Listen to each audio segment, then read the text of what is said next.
MIM और BRS ये कह रही है कि अगर भाजपा को अगर मौका दिया जाता है तो यहाँ पर कम्युनल वायलेंस और मॉब लिंचिंग जैसी घटनाएं बढ़ेंगी और इसी को लेकर मुद्दा भी बना रही है, कई जगह पर प्रचार कर रही है। आप क्या जवाब देना चाहिए? देखिए, दंगों के लिए भारतीय जनता पार्टी का ट्रैक रिकॉर्ड आप सब कुछ ऑनलाइन उपलब्ध होता है, चेक कर सकते हैं।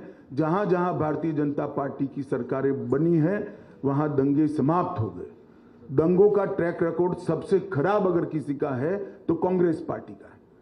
हम अपीसमेंट नहीं करते लॉ एंड ऑर्डर में, और क्योंकि अपीसमेंट नहीं करते, किसी की हिम्मत नहीं है दंगा कराने की। जहां जहां भारतीय जनता पार्टी की सरकारें बनी हैं वहां वहां दंगे बंद हुए हैं, बड़े नहीं।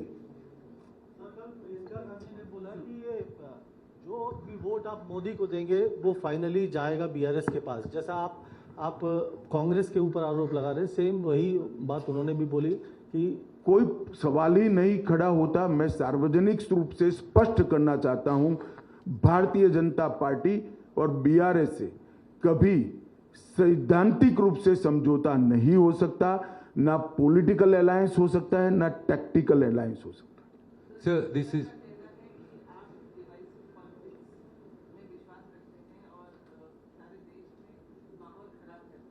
देखिए, कोरा आरोप लगाना ठीक है।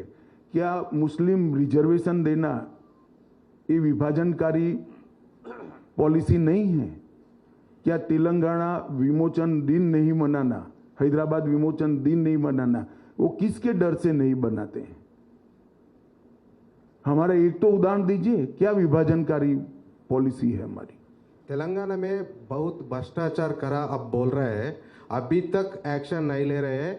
बीआरएस को प्रोटेक्ट बीजेपी कर रहे हैं, कांग्रेस प्रचार करके जा रहे हैं। कैसा देख रहे हैं? देखिए, जो जो भारत सरकार के डोमेन में है वो सारी जांच प्रक्रिया में है, मगर चुनाव के कैलेंडर के हिसाब से जांच नहीं चल सकती।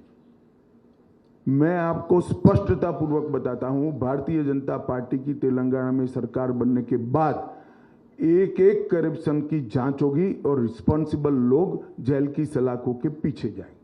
Sir, this is Paniharan from Hans India. You are talking about appeasement. There are reports that, Indian citizenship is being sold in the open market in West Bengal by offering voter cards and that kind of enrollment. What is your take on that? देखिए, हमारे संज्ञान में कुछ मामले आए हैं, इसकी detail जांच हो रही है और किसी को बख्शा नहीं जाएगा, किसी को बख्शा नहीं जाएगा। कठोर कदम उठाएंगे। सर, यहाँ सर, इस चुनाव में हम देख रहे हैं सर, काफ़ी पर्सनल अटैक्स हो रहे हैं। सारे राजनीतिक दल एक दूसरे को पर्सनल अटैक कर रहे हैं। प्रधानमंत्री जी को के पिताजी का नाम लिया गया, उन पनौती जैसे शब्दों का उपयोग किया गया। इसको कैसे देखते हैं?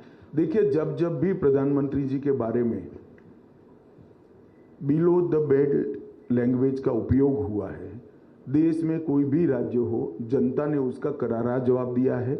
मुझे भी भरोसा है ये जो बिलो द बेल्ट लैंग्वेज उपयोग हो रही है उसका करारा जवाब तेलंगाना के मतदाता वोटिंग में देंगे।